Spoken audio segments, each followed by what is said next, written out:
आज आपको इस वीडियो में हमारे पुरातन काल से भारतीय संस्कृति में जो चोटी रखने का, जो शिखा रखने का जो संस्कार था वो क्यों किया जाता था, गांठ क्यों लगाई जाती थी। पूजा पाठ के समय शिखा में गांठ लगाकर रखने का लाभ ये है कि पूजा पाठ ध्यान इत्यादि करने में जो भी मस्तिष्क में ऊर्जा निकलती है वो तरंग के बाहर ना निकल पाएँ, इसके लिए उसको गांठ बांध के रखा जाता था सांकेतिक रूप से। इसके अंतर्मुखी हो जाने से मानसिक शक्तियों का पोषण, सद्बुद्धि, सद्विचार आदि जैसे वासना की कमी, आत्मशक्ति की बढ़ोतरी, शारीरिक शक्ति का संचार, अवसाद से बचाव, अनिष्टकारी प्रभावों से बचाव, नेत्र ज्योति, कार्य में सफलता, सद्बुद्धि जैसे लाभ भी होते हैं, इसलिए उसको अंतर्मुखी किया जाता है। अब जैसे आपका जो तालू है, मुँह जब खोलते हैं तालू के ऊपर एक कुंडी सी लटकी हुई दिखाई देती है, जो केश राशि है, वहाँ केशों का मूल्य है, वहाँ ढेर सारे वहाँ पे मूल हैं, उनके जड़ है उनकी। तो वहाँ सिर के कपाल का भेदन करके इंद्र योनि एक सुषुम्ना नाड़ी है, उसका भेदन होता है वहाँ पे, ठीक है। और इस सुषुम्ना नाड़ी को अगर हम प्रबुद्ध करें तो इससे आत्म साक्षात्कार होता है। अब कुछ जैसे वैद्य होते हैं वो उसको मस्तुलिंग नाम से पुकारते हैं, ठीक है। तो ब्रह्मरंध्र भी कहते हैं उसके आगे वाले भाग को। तो इसमें जो शरीर का जो प्रधान अंग है हमारे, वो सिर है। शरीर में जितनी भी नाड़ियाँ हैं उसका संबंध सिर से आप सभी जानते हैं। सिर अगर चोटिल हो जाता है तो कहीं भी लकवा मार जाता है। तो इस शरीर का केंद्र सिर है और सिर में दो शक्तियाँ हैं, जैसे ज्ञान शक्ति और कर्म शक्ति। इन दोनों शक्तियों का जो नाड़ी है परस्पर दूसरे में मिलती है, ठीक है। तो जो ज्ञान शक्ति है उसका कर्म शक्ति और कर्म शक्ति का ज्ञान शक्ति, ये दोनों विभाग है, दोनों आपस में जुड़े हुए हैं। दोनों विभागों का मूल स्थान जो है वो मस्तुलिंग और मस्तिष्क है, ठीक है। मस्तुलिंग कर्म शक्ति का केंद्र है, मस्तिष्क ज्ञान शक्ति का है। मस्तिष्क के साथ ज्ञानेंद्रियां जुड़ी हुई हैं, जैसे ज्ञानेंद्रिय आप जानते हैं, इससे ज्ञान मिलता है, जानकारी मिलती है, कान, नाक, आँख, जीभ, त्वचा इत्यादि। और मस्तुलिंग जो होता है उससे हाथ, पैर, गुदा, आपकी इंद्रिय है ना, और वाणी का संबंध है। मस्तिष्क और मस्तुलिंग जितने स्वस्थ और समर्थवान होंगे, ज्ञानेंद्रिय और कर्मेंद्रियां उतनी ही शक्तिशाली बनेंगी। और इन दोनों के अस्वस्थ रहने पे विकार आना शुरू हो जाते हैं इन इंद्रियों में। आप प्रकृति को देखेंगे, प्रकृति में हर चीज़ का विरोध है, परस्पर विरोध है, और इसीलिए उसको प्रकृति बोलते हैं, ठीक। तो प्रकृति तब है अपनी पूर्णता में जब दोनों आपस में विरोधी उपलब्ध हों। तो आप देखते हैं मस्तिष्क ठंडक चाहता है, माथा गर्म हो जाता है ना, ठंडक मांगता है, हम तेल लगाते हैं। और जो मस्तुलिंग है वो गर्मी मांगता है। मस्तिष्क की गर्मी को शांत करने के लिए उस पर तेल लगाते हैं हम लोग, आप जानते हैं, छौर कम कराया जाता है आदि। किंतु मस्तुलिंग जो है उसकी स्थिति विपरीत है, एकदम विचित्र है। इसे ठंडक या गर्मी से बचाने के लिए किसी भी चीज़ से ढका नहीं जा सकता है,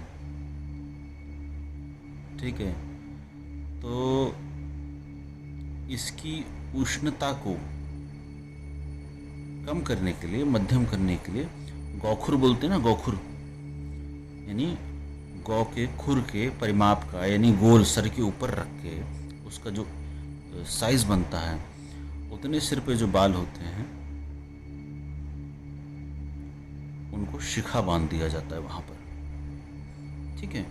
और इससे क्या होता है, जब हम इसको बांध देते हैं तो इससे इसकी गर्मी जो होती है अंदर पहुँचती है। जब बंधे रहेंगे, बाल खुले रहेंगे तो वहाँ पे टेम्परेचर मेंटेन रहेगा, लेकिन जब उसको बांध देंगे उसकी गर्मी अंदर तक जाती है वहाँ पर, ठीक है। तो मस्तुलिंग का और इसका शिखा का आपस में बहुत ज़्यादा संबंध है। इसीलिए नंगे सिर होकर, आपने देखा होगा सर ढक लेते हैं ना, नंगे सिर होकर संध्या करना या भोजन करने का विधान है नहीं। तो उसके लिए एरियल की व्यवस्था मस्तुलिंग पर होती है। हमारे शिखा रखने का प्रावधान हिंदू धर्म में हमेशा से है। ये वैज्ञानिक थे हमारे, उन्होंने इसको बताया था। जो इसको वर्तमान में समझता है वो इसको पालन करता है। तो उसी प्रकार से जब आप नाथों में देखते हैं तो वो जटा बांध के रखते हैं ऊपर, बंद करके रखते हैं ऊपर, दिखाते नहीं किसी को मुख्यतः। ठीक है, तो इससे होता क्या है कि उसमें विकास होना शुरू हो जाता है। जो मस्तुलिंग है या जो ब्रह्मरंध्र है, उसका जो दूसरा छिरा है, अग्रभाग है, वो जो ब्रह्मरंध्र है वहाँ पर विकास होना शुरू होता है, ज्ञान शक्ति मिलना शुरू होती है। ठीक है, और सदैव उसकी अभिवृद्धि आगे की ओर अग्रसर होती रहती है। ठीक है, शिखा जो होती है हमारी ज्ञान शक्ति को चैतन्य रखती है। ये आप विज्ञान में सभी जानते हैं, कोई भी काली वस्तु सूर्य की किरणों में से अधिक ताप और शक्ति का आकर्षण करती है। ये काली वस्तु रोक लेती ना। इस वस्तु को सिद्ध करने के लिए हमें दूर जाने की आवश्यकता ही नहीं। आप सफ़ेद और काले कपड़े के 2 टुकड़े लीजिए, उसको धूप में रख लीजिए, आपको पता चल जाएगा।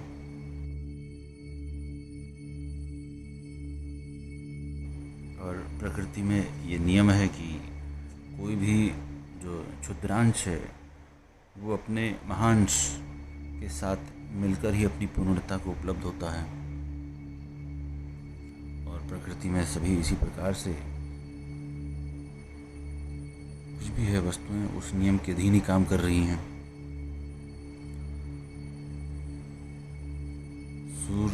सूर्य के अभिभूत बुद्धि तथा प्राण शक्ति जागृत करने के लिए ऋषियों ने बुद्धि केंद्र मस्तिष्क पर जो गोखुर के बराबर जो गुच्छा रखने का विधान बताया था।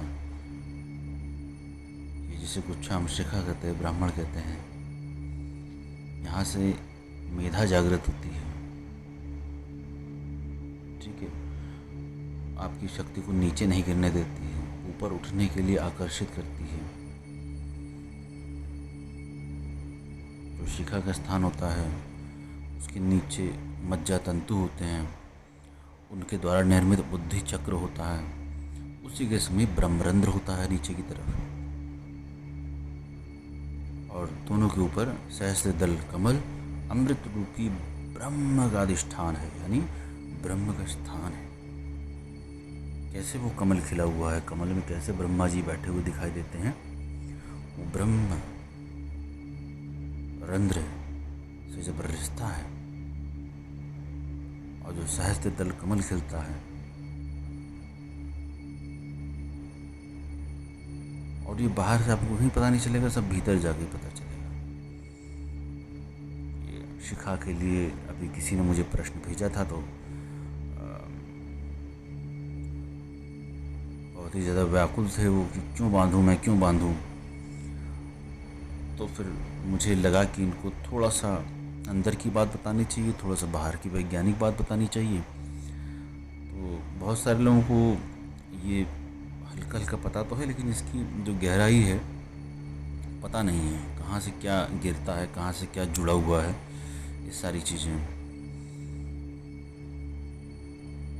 ठीक है, जब इंसान, कोई भी व्यक्ति परमात्मा का ध्यान करता है, कोई भी किसी प्रकार से, ठीक है, जैसे ध्यान कर रहा हो, मंत्र कर रहा हो, तो अमृत तत्व जो भीतर होता है वो वायु के ज़्यादा वेग से जो सहस्त्र दल कर्णिकाएँ हैं वो प्रविष्ट हो जाता है। ठीक है, और अपने केंद्र यानी उस चेतना के स्वरूप को वो उस परम तत्व में लीन करने के लिए भागता है। तो इसको आप सभी लोग के साथ साझा कर सकते हैं जिनके ये लगे कि अच्छा है और लोगों को जानना चाहिए। हमारी संस्कृति है, पुराना विज्ञान है, इसके पीछे क्या रहस्य है, ये जो गुप्त द्वार है इसकी जानकारी भीतर जाने पर ही प्राप्त होगी, और मैं अपने साधकों को धीरे धीरे उसी ओर ले जा रहा हूँ, क्योंकि बता के मैं कभी नहीं ले जाता हूँ, हिडन फॉर्म में ले जाता हूँ।